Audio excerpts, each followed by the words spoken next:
that you're all here for this momentous occasion. I'm the Reverend Meg Whitaker Green. I'm a Unitarian Universalist minister and a member of this particular congregation.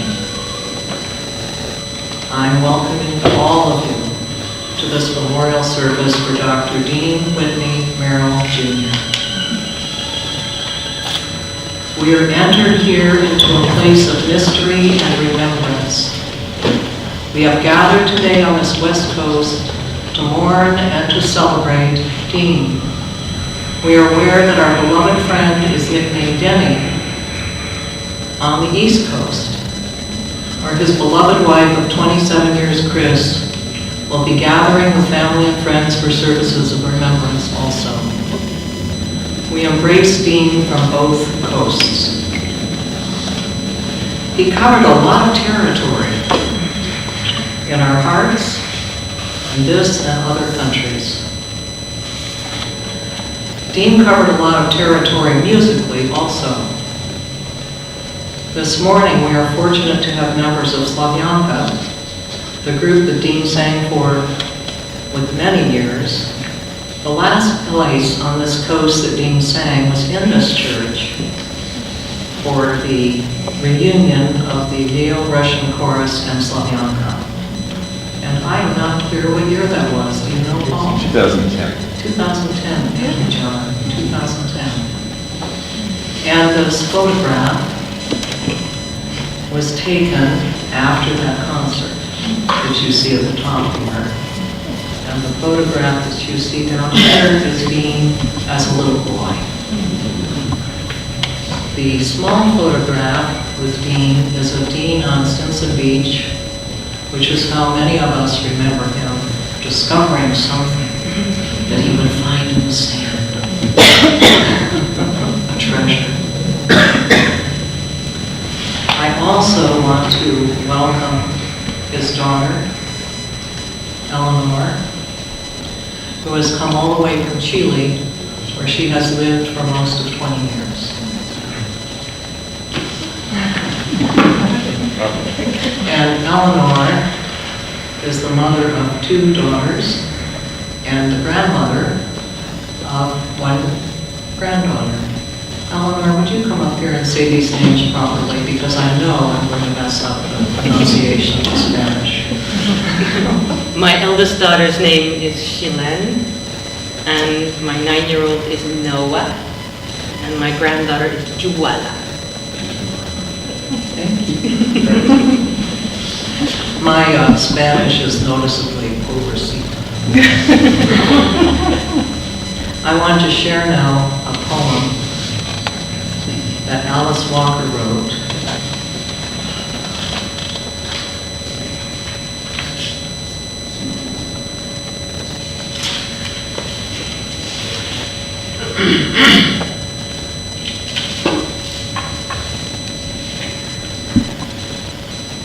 There's a lot of papers here.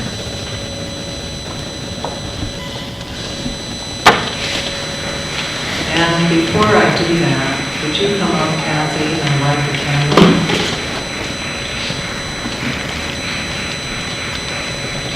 She's going to use a large box of matches. Deane loved to camp, and Kathy likes to.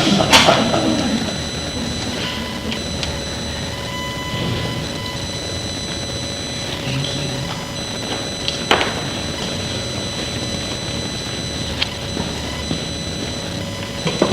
While Love is Unfashionable by Alice Walker. While love is unfashionable, let us live unfashionably. Seeing the world a complex ball in small hands, love our blackest garment. Let us be poor in all the truth and courage handed down by the old spirits. Let us be intimate with ancestral ghosts and music of the undead. While love is dangerous, let us walk bareheaded beside the great river. Let us gather blossoms under fire.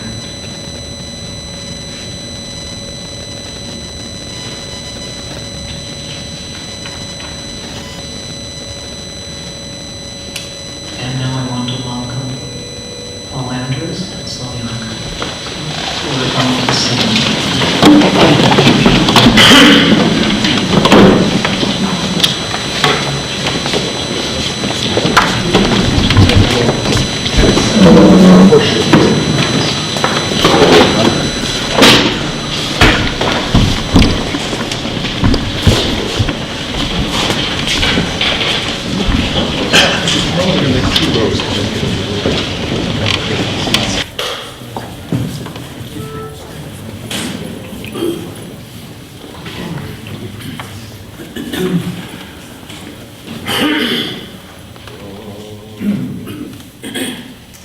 This piece is Blažen muž. Blessed is the man, it's from the 103rd Psalm.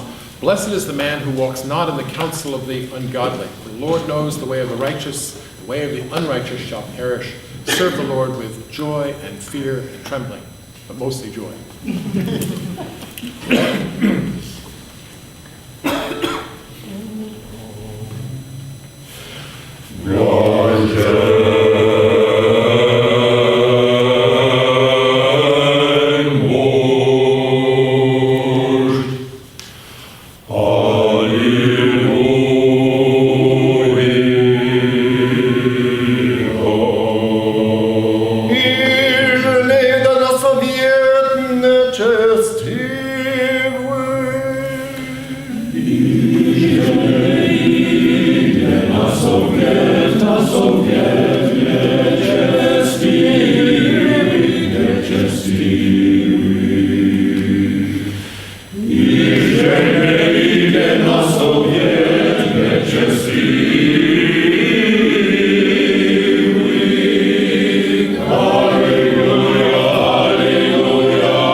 He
those of us gathered here are part of many who have gone before us. All of those are here now with us in this space, in this chapel. All of them are part of this moment, those who have gone before us. And those who will come after us are always part of this moment also. People gathered here have very individual religious and spiritual beliefs. Together we make a weaving of beliefs. At this time, let each one of us meditate or pray as we each reach deeply into our hearts, our souls. Let each reflect on this occasion in remembrance of Deane. May we do this in the power of silence. Let us have silence.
Some memories, starting with John McCarthy.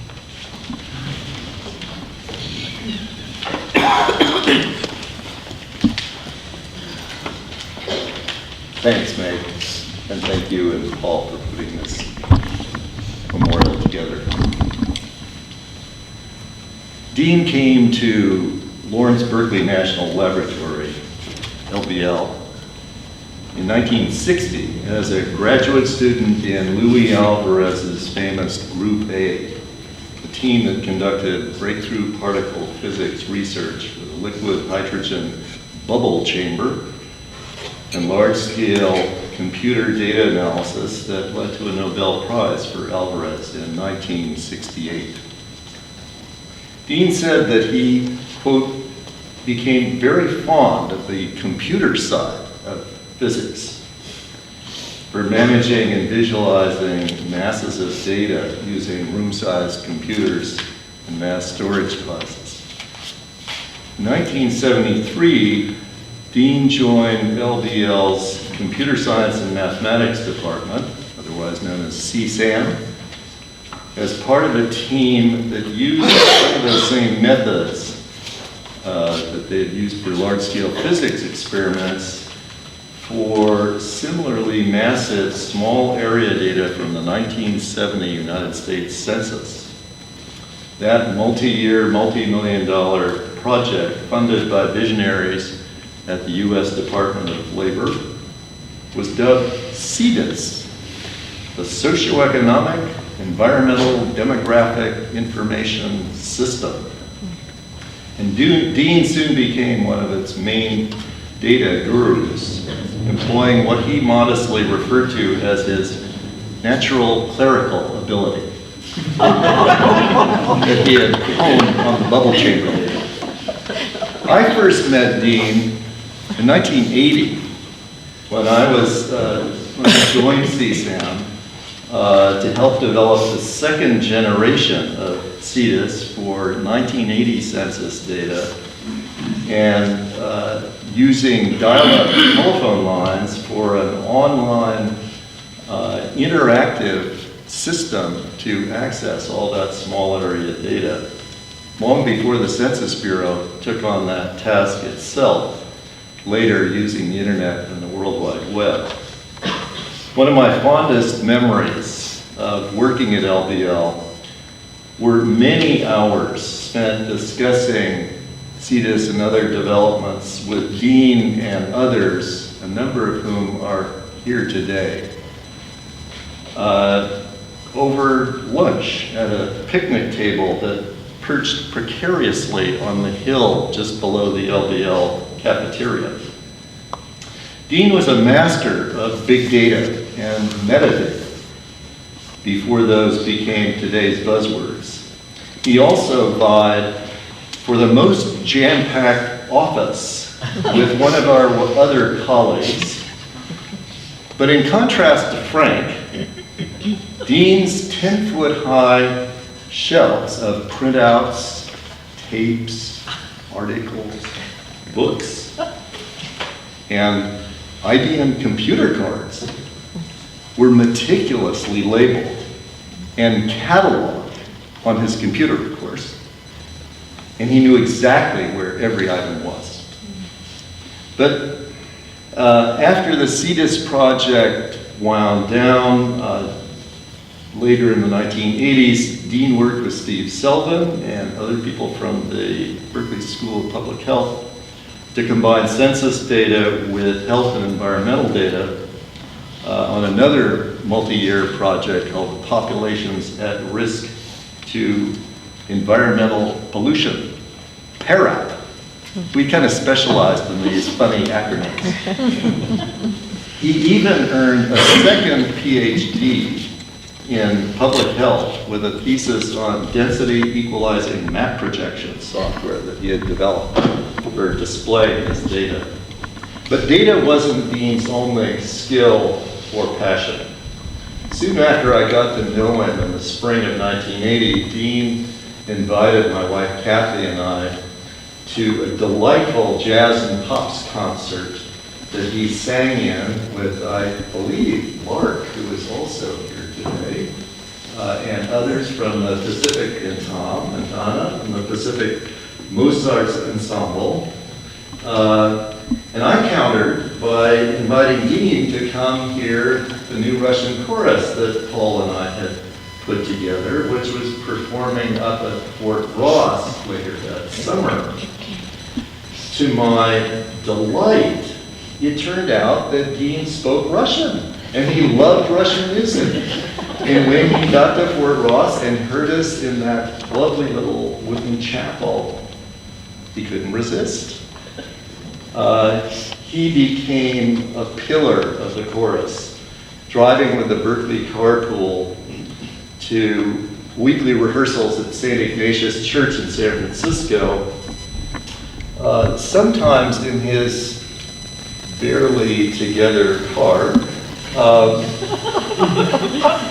discussing how to grow the chorus over dinner at the Twilight Cafe, helping to build and manage our email lists, posters, programs, and other printed materials, and hosting some of Slavyanka's best parties.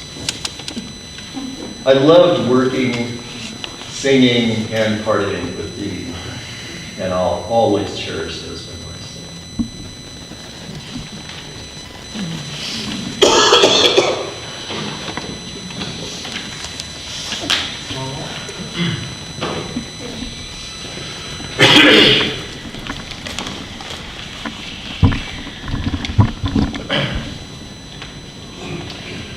So Peter, you'll be glad to know that I've cut out chapters 28 through 42 of my remarks.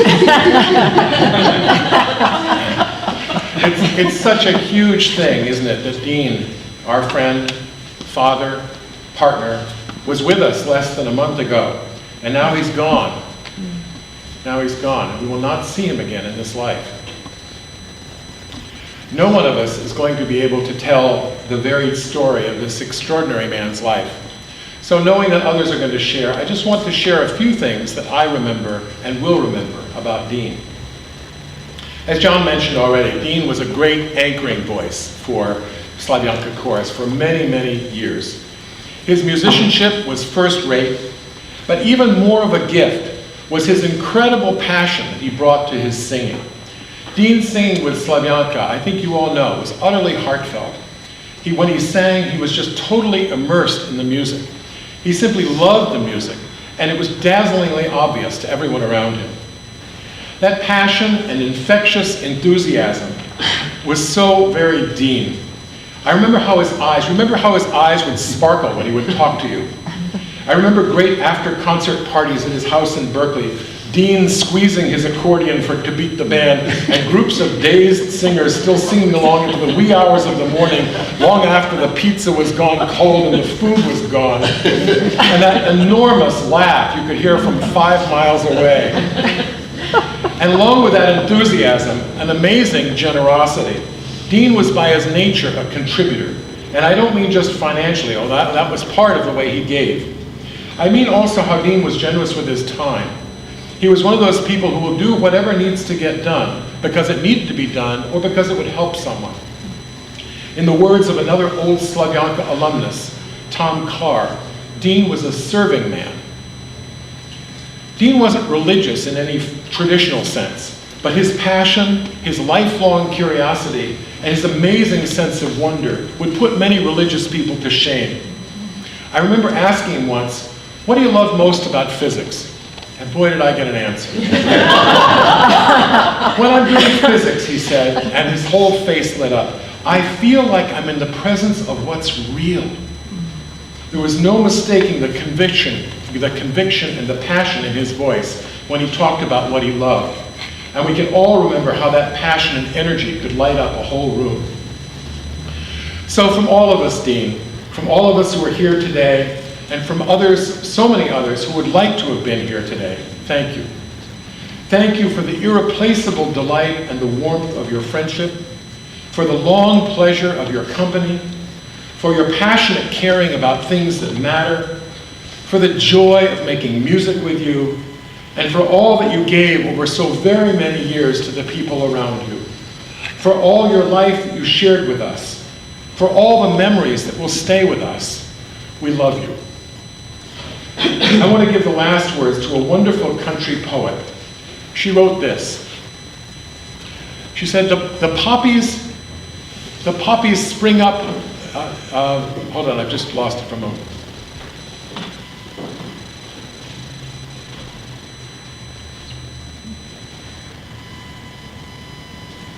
The poppies send up their orange flares, swaying in the wind. Their congregations are a levitation of bright dust, of thin and lacy leaves.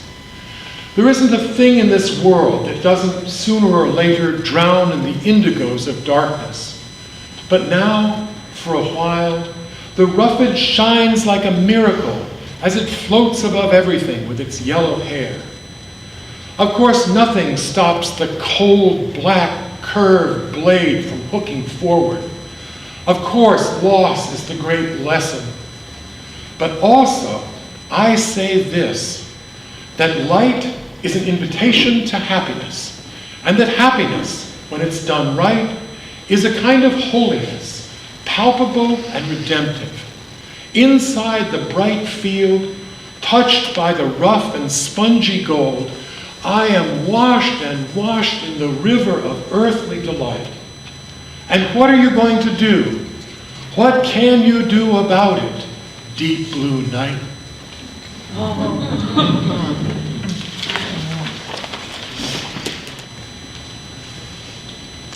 I was told a brief story by Jane of Deane, the scientist, genius in my view, really, a genius. And one day, he came home by bus from the Lawrence Berkeley lab. He came home by bus, and they had an evening together. And the next morning, Jane went out to the driveway to get the car to go off somewhere. And there was no car in the driveway. And she looked up and down Bendigo Street for the car, and she didn't see the car. And she went and said, "Deane, I don't see the car." And he said, "I can't understand it. I took the bus to work and home." Well, they figured the car probably had been stolen. And then about 10 minutes later, all of a sudden, Deane went, "Oh, I did take the car. I took the car to the lab, and I forgot, and I took the bus to it." I think all of us in this room have probably had a similar experience. Thank you for that wonderful story. Now, on the other hand, I remember I met Deane in Chicago in 1970. Eleanor was about a year and a half, 2 years old. My children were 9 and 10 and 13 when we met her. And Deane was working in physics at the Fermi Institute. And we would get together, and he would say things like, quote, "Well, last night, Meg, I dreamed I was flying as an eagle. And as an eagle, I solved this physics problem I've been working on for years." Wow. And he did. He solved them in his dreams as an eagle. Wow. So now I'm going to read you a poem by Joyce Harrow, the great Dene Navajo poet. To pray, you open your whole self, to sky, to earth, to sun, to moon, to one whole voice that is you. And know that there is more that you can't see, can't hear, can't know except in moments steadily growing, and in languages that aren't always sound, but other circles of motion. Like Eagle, that Sunday morning over Salt River, circled in blue sky and wind, swept our hearts clean with sacred wings. We see you, see ourselves, and know that we must take the utmost care and kindness in all things. Breathe in, knowing we are made of all this, and breathe, knowing we are truly blessed because we were born and die soon within a true circle of motion, like eagles, rounding out the morning inside us. We pray that it will be done in beauty, in beauty.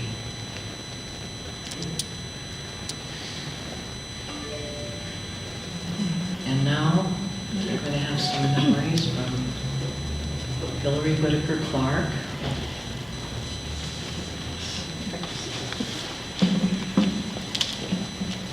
Who is my daughter.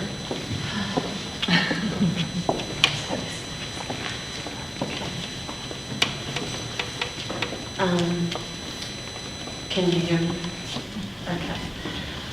I first met Deane. I was probably 7 or 8 years old, and I was in a spring dance in the Unitarian Universalist church in Chicago. And part of the dance for the children was to go out and pick people out in the audience and bring them into the dance. And there was this man in the audience with the twinkliest blue eyes I'd ever seen. And he had a beard, and it wasn't white then, but he just was like the kindest, and he was like Santa Claus. Yes. And I went out and I pulled him out of the audience, and we danced together. And then afterwards, he came with me and he met my mother. And Deane is one of my angels in my life. I've had people in my life that I've met who have changed the course of my life, that have been so important to me. And Deane was so kind and so loving and so playful, and he brought joy and music and just so much into my life and our life at a time that was really difficult. And he just, we'd just sing songs and play, and my sister and I would just run circles around him. And he never, ever, ever got angry. He, we would like throw dirt. It was almost like we wanted to see, could we get him to get mad? And he never could. He would just say, girls, I'm really serious now. And then he would start to laugh that wonderful laugh, and we would just think, oh, he's not serious at all. So he was great, and we would never have moved to California had it not been for Deane. And we moved out to California from Chicago, and we lived in Deane's basement on Benvenue, and that's how we came to California. So that's another way he's an angel, because that was a pivotal moment. And we met Eleanor. She came over from Holland, and I babysat her at different ages and played with her. And she was a sister, and it's a blended family, because my mom and Deane went through we had our relationships, and then Jane came into our life, and Jane had a little bit more. She would kind of put us in line a little bit more, like, no, you can't do that. So anyway, I connect Deane with fun and joy and happiness and always kindness. I punched those cards in the computer lab. He paid, we earned money, and I remember that big computer lab where we had to punch those little cards. And I think about it now with the computer in my phone, and it's just amazing how much has changed. And he always brought music, and there are so many wonderful memories. He's just an angel, and I know that I've lost some other people in my life younger than Deane, and Deane, that I know that he's there. He's one of the people that's there, that's always going to be connected to me, and I know that it's always going to guide me.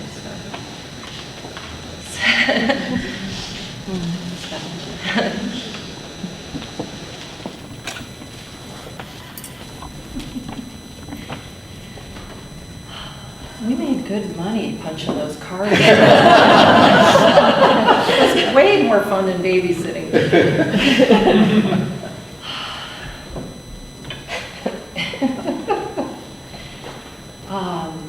I just realized when my mother was up here and she said that Eleanor was born in 1968. Funny how we put things together in life decades later. I first met Deane, I think, when I was 9 years old, and that was only 20 years ago, of course. For the 30th time or something. Deane's license plate said Elan 68. And I remember when I met Deane thinking he was so exotic because he spoke French. And he had a daughter that lived in Paris, France. And I was so glad that Hillary chose Deane at that. We both thought he was like Santa, but just a little younger, because of those twinkly eyes. And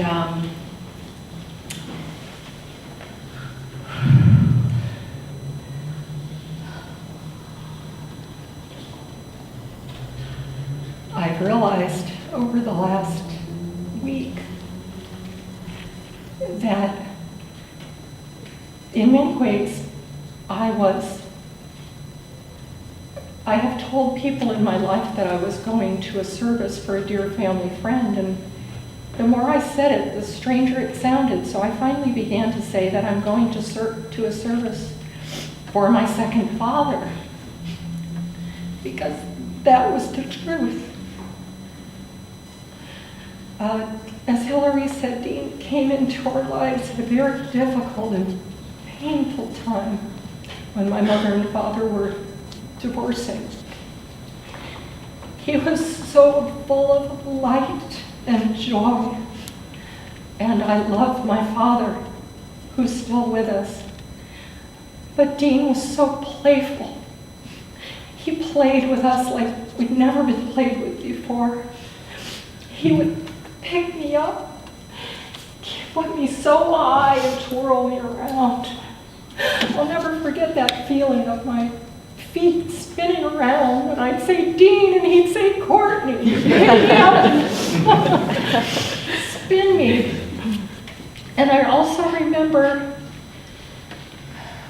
how Hillary and I could pretty much run him ragged. It's amazing he lived through it, really. And when we lived with Deane in Chicago, he had a waterbed. It was so fun. God, it was fun. And he wasn't like most adults that would say, don't jump on the waterbed, girls. Don't be careful. The waterbed may pop. He would be in there just jumping on this, getting tidal waves going, and Deane would come in with us and roll around. At some point, my mother would come home from a class or something, and she'd say, Deane, it's 11 o'clock. Why aren't these girls in bed? They have to go to school tomorrow. Sometimes Deane would hear the key and hear my mom coming, girl. We'd like run in our room, it was like we were, he was our friend, and for me, he was my second father. And when I met Eleanor, I remember in Chicago, and there are some pictures over here, we used to sleep on the balcony in Chicago outside, and those are pictures of little Eleanor with her curls and us sleeping out in Chicago on our apartment balcony. And I remember being a little bit jealous when Eleanor came because she was alone. And I wanted to be Deane's daughter. But I was. And once I met Eleanor, we got to spend the time with her, and Deane hugged us just as much. I realized that he had such a huge heart that Elan coming from Europe would not take him away from us. It was just another sister coming. And I was so relieved. And I think what I'll remember the most about Deane is the way that he listened when I talked to him. He really listened to me. And I went through some difficult times in Berkeley, and when I was going through my teens and I needed someone to talk to, I would go to Benvenue, sit with Deane. And he would look at me with those blue eyes, and he would just listen. And he'd take my hand and hold it across the table. He didn't judge me. I could tell him anything.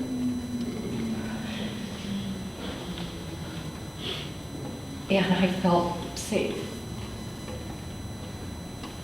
And Deane changed the course of my life in such a major way as a result of being my second father. So, I know he'll be with us. He's in my heart, always. Right here, laughing, that laugh of his. And I'll just always remember swishing around on that waterbed. And he never said, oh, it's gonna pop, girls. He was like, let's make it pop.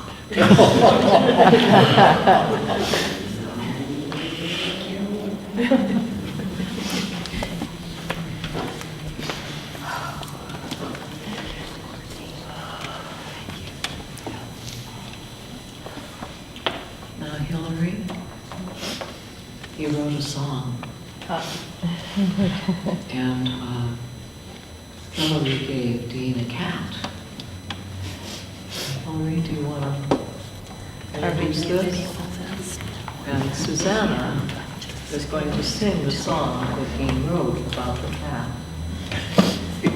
Well, you pretty much introduced it. Oh, but yeah, I gave him a kitty cat, and this is an example of Deane's fun, because he wrote the song about the cat. And sing it. Smithereen. Smithereen. We do.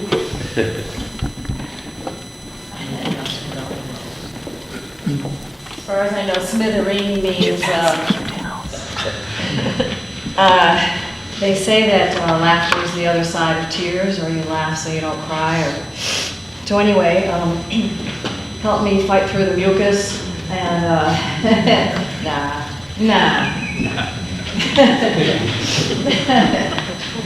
That's too perfect. All right, so I'm gonna wing it here. You will recognize this tune. So join in as you feel moved. There's a few tricks with the scansion. The meter is not strict, I am. So watch out on the scansion. All right, here we go. Oh, what's in Chicago? I'll tell you what's there. There's Deane and his cat with the gray furry hair. When you're lying in bed with a wonderful dream, she'll walk on your face, so she's really a scream. Smithereen, Smithereen, you're my Farley, you're an alley cat stream. She's called Smithereen, she's a mischievous cat. Wait a minute, we have to stop. Come on, Hillary and Courtney, get up here. I will. Come on, all right, remember, okay. And what color was this cat? It was gray, was it a tabby? Big, gray with the little stripes and fluffy, and his roommate had a cat named Satori.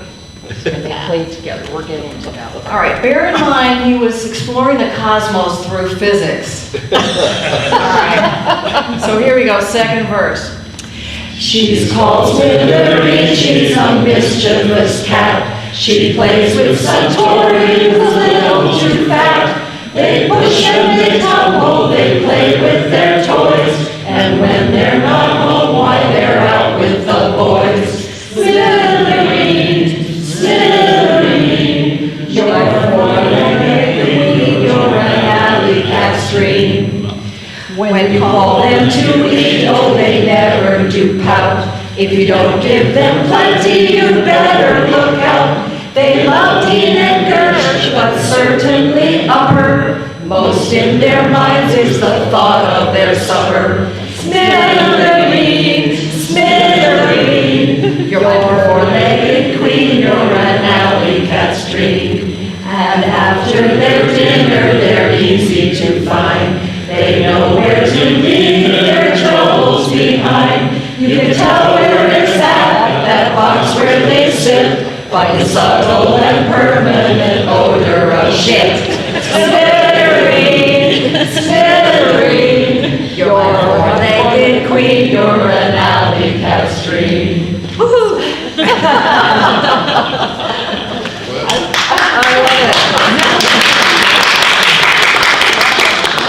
Say one quick thing about this song. When Deane wrote this, he played the guitar and he wrote this in Chicago. And Hillary and I were so excited. This was another example of Deane being so festive to put the word shit. Yes. When we were little girls, right? And he had a way of doing it when he got to that part where he would step on that word with the chorus. So he'd go, subtle and permanent odor of shit, smattering. It was so like exciting to us. Oh, just another thing that he did.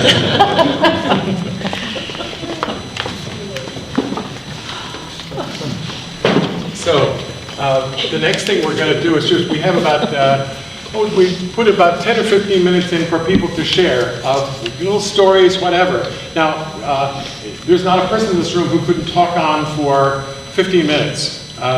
So if we have 15 minutes and one person talks, we'll hear from one person. And if we have two people talk, then they can each have 7.5 minutes. And I'm just thinking the spirit of mathematics here. So, but if people talk for about 2 minutes, we can hear from 7 or 8 people. So, okay? So, floor is open. People have stories and little memories.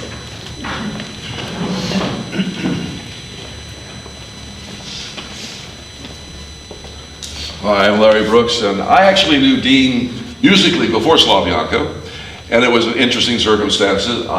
my former wife and I had moved to Berkeley, and she joined the Oakland Symphony Chorus, and then the San Francisco Symphony Chorus was formed.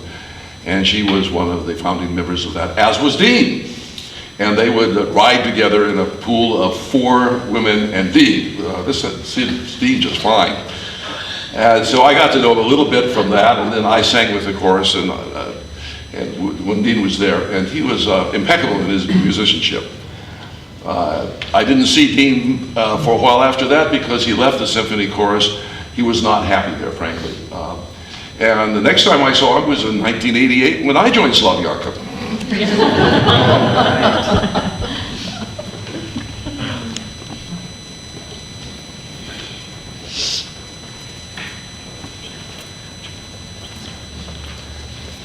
Hi, I'm Will Starr. I met Deane in Slavyanka, and we sang together for at least 10 years, but we also sang in the Christ the Savior Orthodox Church here. Deane invited me one day to go, I think because he needed a driver. Deane was a terrible driver.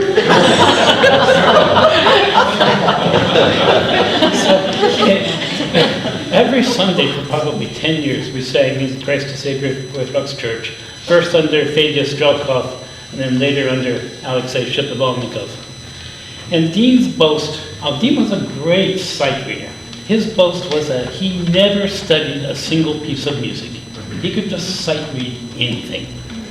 And at the service in Christ the Savior, he was in his element because the service, only the priest knew what was going to happen that day. The choir director never knew. So he was the choir director, frantically handing out music, saying, we're going to sing this one next. So we had to learn it within the space of 15 seconds or something like that. That's my story. That's great.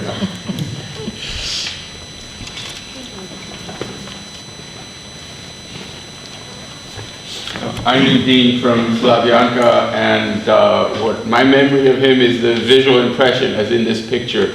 I always thought he reminded me of the character Hobbes, the tiger in Calvin and Hobbes.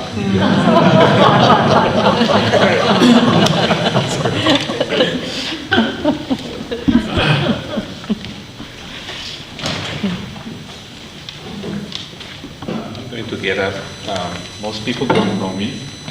I'm from Lawrence Berkeley Lab, and I came in to Berkeley Lab in '76, fresh out of Southern California, trying to figure out what I'm going to do with my life. Because when I came, we basically said, you can do whatever you like, blank check. So Deane is the one who actually, I was sitting across the hall, and his laughter, like everybody was saying, was just, he sounded like the person you can talk to. So I went in and I asked, what are you doing, and so on. He gave me examples and all kinds of things. And eventually it led me and some other people I worked with to an area that we call later on statistical database management. And we started off this whole area. It became quite popular. We still have a conference that carries part of that name, statistical and scientific data management. But I remember his examples and the pieces of, different pieces of paper he gave from examples of this socioeconomic data. It's kind of what we had to have as scientists to model and to organize and to figure out what to do with. So his generosity was really impressive, I would say, and it was great just being next to him. So.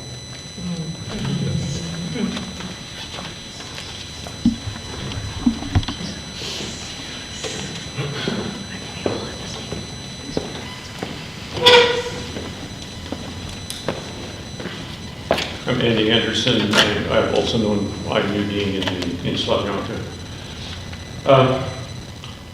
I used to have a 1973 Oldsmobile.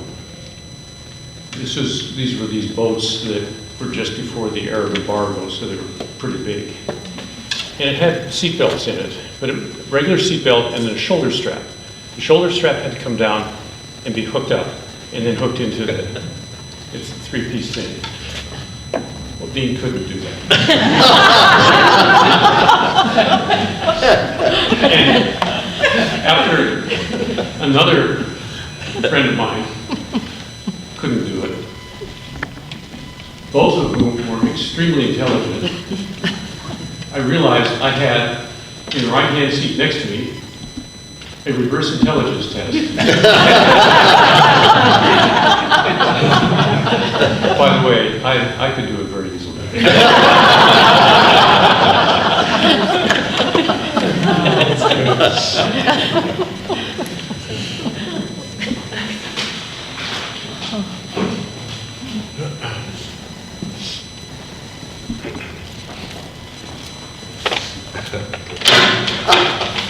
I'm Bruce Bargmeyer, and I met Deane when I was a federal bureaucrat providing funds to Lawrence Berkeley Laboratory to do research. I'd like to just say a quick word about Deane personally and Deane impersonally. Deane, as a person, given the continuum of human decency, he was 3 standard deviations from the mean. You don't meet people like that in your life very often, and it's an inspiration for us all to live by. Impersonally, Deane had a big impact on this nation. And in the 70s, Congress and the administration decided to want to spend $2 billion across the nation according to labor market needs. In those days, $2 billion was actually worth real money. And so, how do you go about doing that? So we came to LBL, the Deane, and they came up with this little magic device. It's kind of hard to see from where you are, but they could take the hundreds of tapes of census data and put it onto little chips of film and figure out how to read it.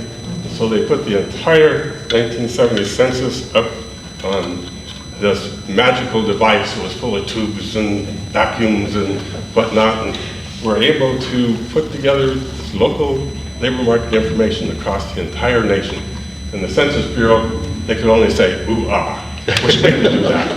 So it was a pretty amazing thing that they did, and we used that for many years to create local labor market information.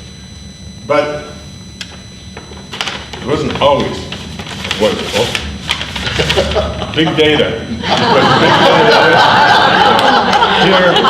Here is a very disappointing day in Deane Merrill's life. The crash, big data turned into microscopic bits of dust.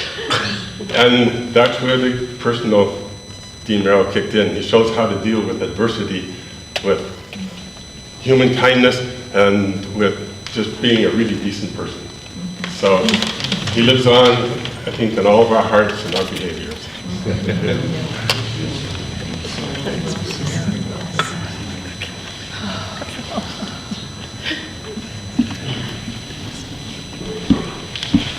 Thank you, all of you, and we'll have lots of time for stories afterwards together in this room.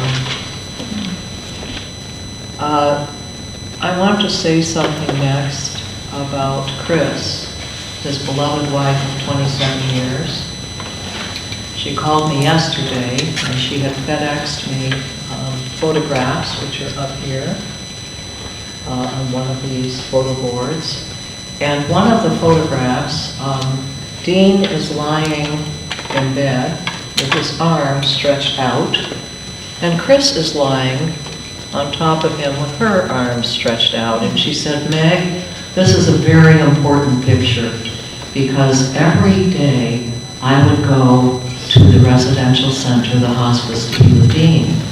And then it would come time, and Deane would, say, okay, I'm going to watch something now, or, it's time for me to have a nap, take a rest.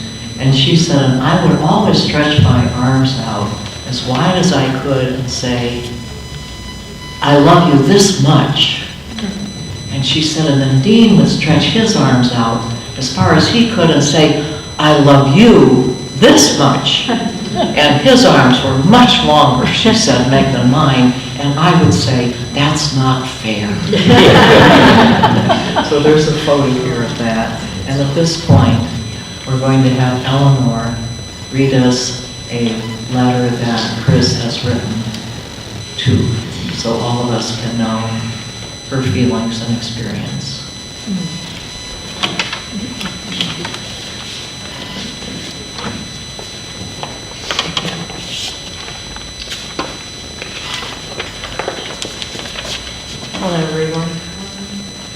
So this is from Chris Anna Morbin, Merrill.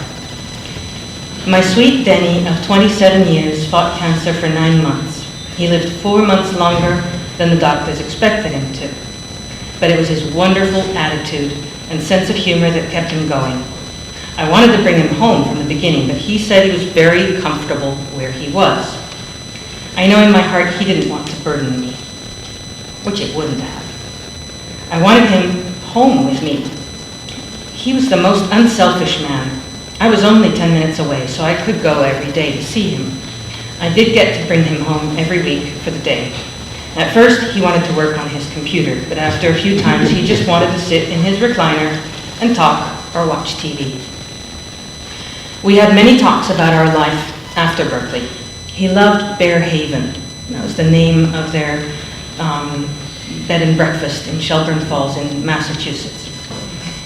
For a man who never had to make beds or fix breakfast, clean and do laundry, he sure became a perfectionist.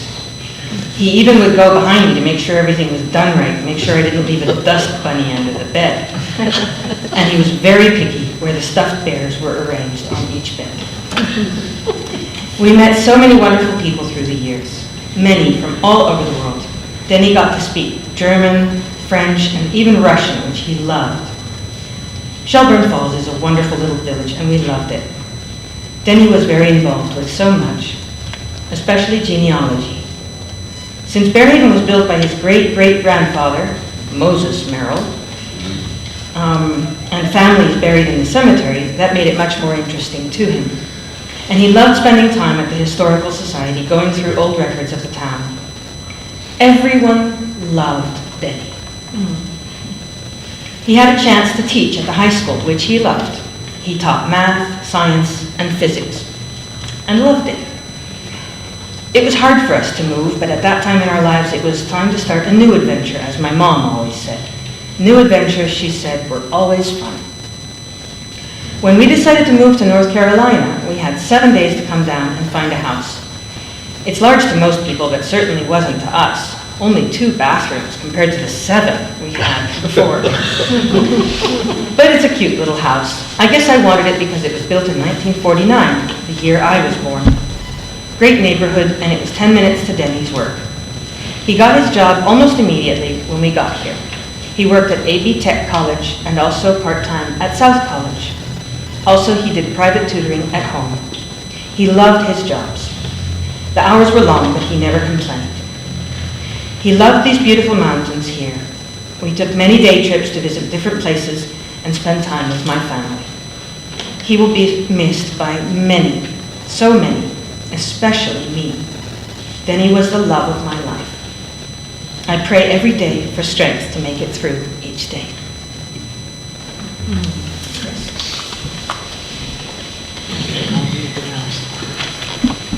Oh, okay. She left out the part about herself. Well, it said P.S. and I wasn't sure. It says P.S.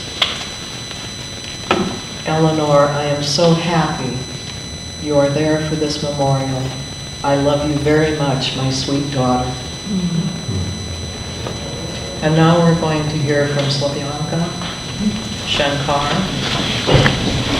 It was actually, we think it's about 1,000 years old, and it's, the text says in Georgian, you are a garden newly blossomed out, a fragrant poplar grown in paradise, and you a fragrant, a brilliant sun, S-U-N. It's a hymn that's often sung at marriages, but it just has this wonderful feeling of being connected to the earth, and something that Deane loved as well.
would explain his work and other scientific facts clearly, coherently, to mess with minds of lesser preparation, like mine, and so that you could actually believe that you understood what he just explained to you. And he was never condescending about the complexity of his achievements.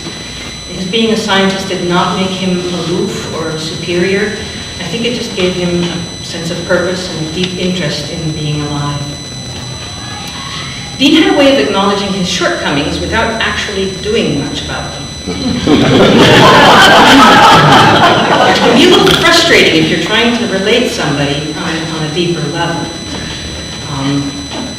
He would kind of lean his head forward and listen very well. And he would listen very carefully to your emotional outburst. And he would take off his glasses, and you could see his deep blue eyes reflecting so much feeling. He would say, "Oh, well, oh."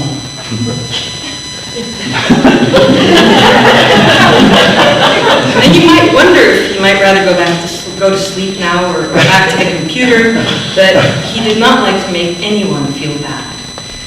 He was not directly confrontational in any way. He was very careful with people's feelings. He could come up with a reasonable and compassionate response, no matter how unreasonable my outburst. And I hope not to offend anyone when I mention anything negative at all today, but I also think it would be unfair to only mention how wonderful he was without adding some contrasting shadow to paint a truer picture. And what he meant to me is dappled with sunlight and shadow, and some sadness does contrast with the joy of being his daughter. He let me know when I was older that outwardly emotional confusion was uncomfortable to him. Of course, I never noticed that when I was a little girl, and it's kind of funny, perhaps, that later in life I realized that I am an outwardly emotional and often confused person. So I did manage to feel somewhat rejected, and my feelings would get hurt sometimes by him later. When Deane would explain things to me, they would make perfect sense. Like the drop of water, and why it is a drop, and it sticks together. Or any complicated principle of physics, or a mathematical equation. Or like how a visit from me during his illness would have been superficial and difficult and expensive. But wanting to visit him was not math or physics, it was a feeling, an emotional need of mine.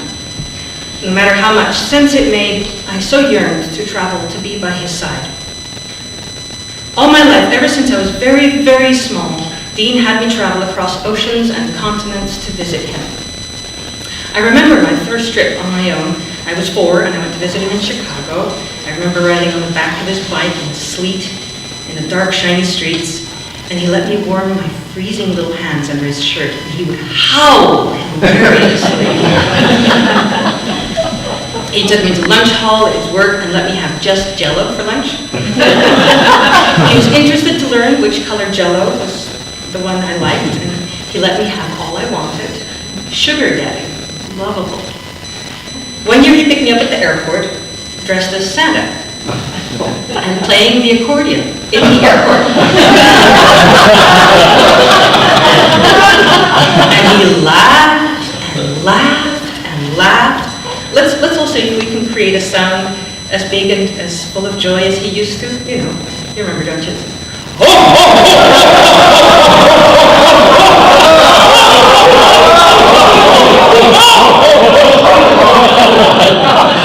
He wouldn't stop it.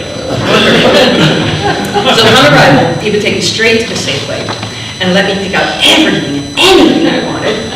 Artificially colored cereals, individually wrapped cheddar-flavored cheese food, kid hell. You know, about the car everybody was mentioning, don't you remember? He used to wash it one time a year, whether it needed it or not. I remember he drove very poorly. He would stop in the highway to read the sign.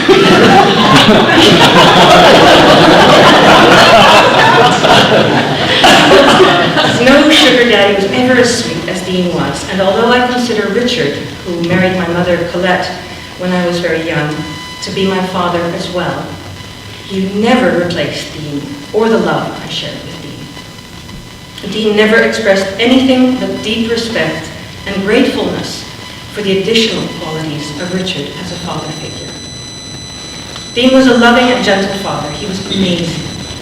Even when he was working, which he loved, or singing, which he loved, he included me. Each of the amazing women that he loved and who loved my father were always wonderful with me. Colette was his young wife and my mother, but I simply adored my stepmother Jane and her family. Meg's depths, her sharp and critical mind are familiar to me. I adore Meg too. Maybe because my mother is rather deep as well. There's something familiar there. Deane was not a shallow man, or he would not have loved these women so much. Meg's daughters have always been my idols. I really liked Lark. And together with Deane, they raised their voices in fun celebration of life. Honestly, though, how could he play the accordion at his first ex-wife's second wedding?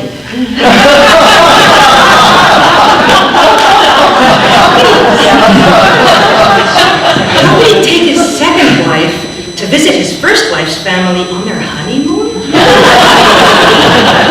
Nowadays, I think we would agree that was a bit inappropriate. It was the 70s.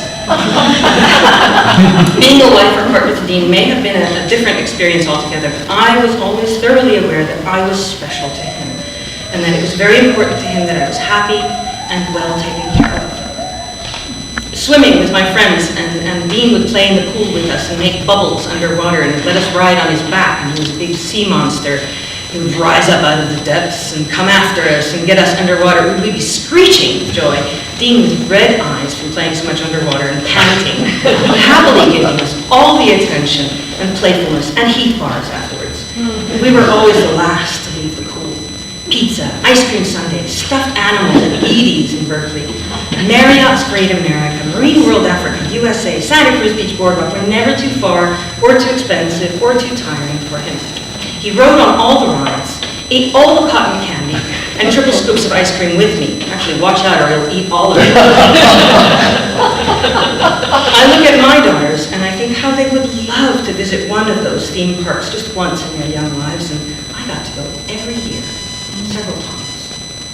Deane made it possible for me to develop long-standing, deep, and wonderful relationships with many of the people who are here today, who I may not have ever seen again if it hadn't been for him getting me to the States every single year of my life while I was younger. San Francisco and Berkeley are my backyard. I haven't been back in the Bay Area for 16 years now, but I'm so grateful to all of you here who have aided Meg in creating this miraculously healing opportunity for me to come home to a place that is so much a part of me. One of the saddest feelings I've been dealing with since learning of Deane's illness is that even though he paid for me to travel great distances to be with him, I have not managed to create financial stability or wherewithal in order to pay for the one last trip to see my father. And with deep regret, I had to accept his reasonable and rational explanation of why it was best for me not to go be with him when he came to the end of his life's journey. I wish I could have. But as he has been an example of quiet resignation with the pain I now understand it must have been to live so far away and not be able to raise his own child, he never showed too much of that to me. Being a Merrill, emotions are, best not given too much expression. I am a Merrill, but even so, I do express my emotions a lot, and I cannot seem to be any different than who I am with all those yucky emotions too. And sometimes I regret it for my children's sake. I don't believe emotions are bad, and I don't think he did either. But I'm quite grateful to him for him having been such a grown-up and for having spared me his personal anguish. I remember one time on an airplane, a really big tear rolling right down his nose as he had to leave me at the next airport, and I would fly onwards to return into my life in Holland. But he was smiling. Deane was kind to me. He protected me as he best knew how. He made up hundreds of fabulous tales on the thousands of miles that we traveled by car to go visit wonderful places and people, and trips that are part of my happiest memories. My childhood memories are full of happy moments and experiences that you nourished and made possible, Deane. Thank you. When I was small, despite being far away, you were never estranged. Despite a complicated relationship with my mother and her not always easy or gentle tongue, and thanks perhaps to Richard's ability to welcome you so evenly and truly, but mostly thanks to you actively being in my life as much as possible. Deane did not reproach me ever for following my heart, not even when I quit high school. A true academic like Deane, who could let his only daughter quit high school without recriminating her, I think that's an unusually tolerant and compassionate human being. Deane's granddaughters are 18-year-old Shilen and 9-year-old Noah, and his great-granddaughter is Juala, and she's almost 3. Deane did regret not meeting his great-granddaughter. Shilen remembers him and loves him well, and Noah cried bitterly when she learned she would not ever meet the grandfather she cannot remember since she was a baby when we last were together. There are photographs of her on his back there in Massachusetts. My daughter's fathers do not reach out to them and do not pay towards their needs, and so it is all the more clear to me how difficult it can be to maintain contact with an ex and a child from a previous relationship, and how much Deane's fun and abundant presence in my young life is attributable to his amazing attitude. When my mother criticized Deane for being late with birthday gifts, he would not stop sending gifts. Deane would just try harder. I'm so very grateful for that. When Deane would explain things to me, they would make perfect sense. Like the drop of water, and why it is a drop and sticks together. Like how he had no belief in the divine being. He said that people would ask him, but that would leave you with no support. That he had no fear of death. He believed it was completely fair for everyone. When the atoms fall apart, then they rearrange in a random way, and everything's up to chance and probability. He was not feeling sad as he was dying. He had not shed a tear, since tears for him were an expression of joy. Death is just a hurdle, he said, and he was not worried. And now closure. You dear ones have made it possible for me to be here and to address Deane's death fully. With you as my witness and my comfort. This is so very important to me, and I am so very moved to be with all of you here today. Thank you. Deane will be missed and remembered for many, many, many years with light and love and music and laughter.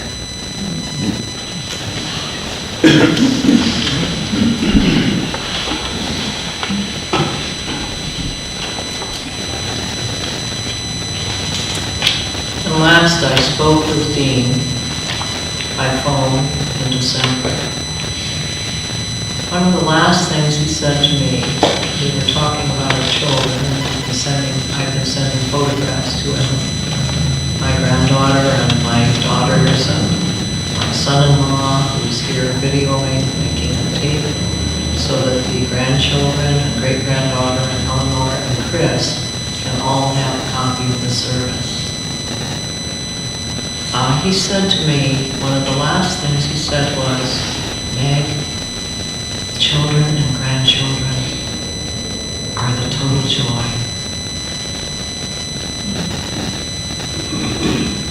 They're what really matter.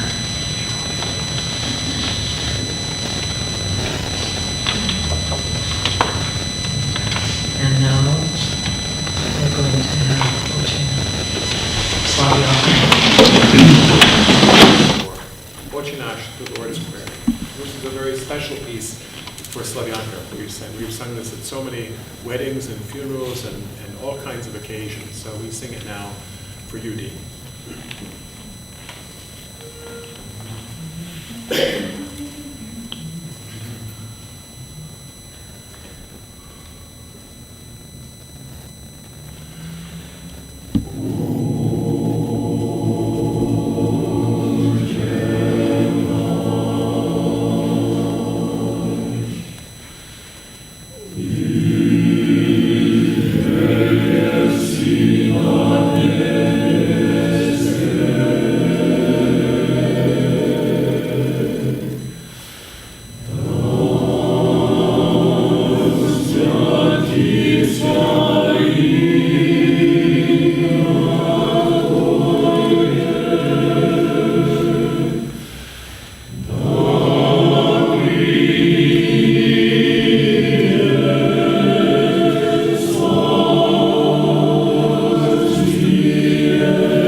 A man who understands himself as part of eternity knows that he cannot wholly ever die, for when the moment of earthly life is over, the truth of his life remains.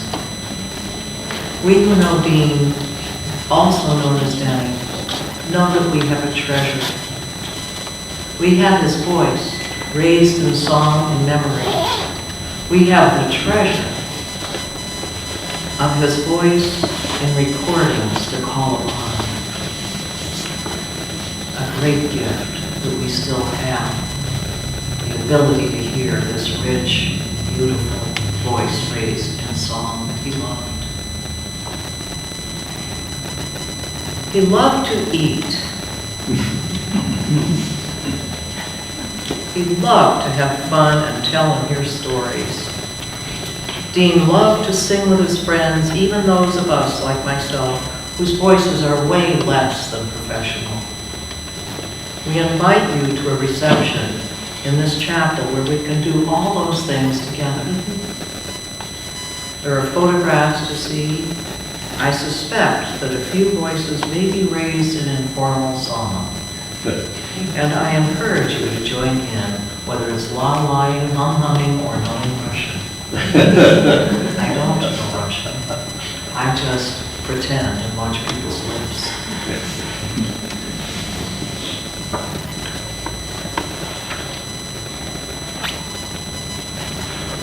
To close,